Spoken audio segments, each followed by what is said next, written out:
Okay, bye-bye! Ay! Rolling na ba tayo? May sinabi kasi sa akin si ate, chismis to bakla. Ito na nga ang chismis, mga misi ko. Sabi kanina ni ating maganda, nasa Napicong Multipurpose Hall daw ngayon hanggang September 7, Saturday, ang PhilSys. Pwedeng magparehistro ang mga 1 year onwards na people of the Philippines.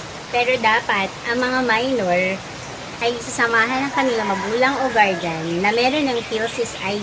Basta dalhin lang ang mga nararapat na dokumento sa pagpaparehistro. At kung nais nyo na magkaroon ng national ID, pumunta lamang kayo sa Duhat Street, Napico, kung saan matatagpuan ang multipurpose hall. At kung kayo ay may gusto ring ipabati, hi! Ipasigaw! Ipabulong! Palaganap! At ipachismis! Open na open po kami. Just DM, call or text o pumunta ng personal sa hardin na matatagpuan sa likod ng Nahatwag Office, katabi ng Gully Creek at Linear Park.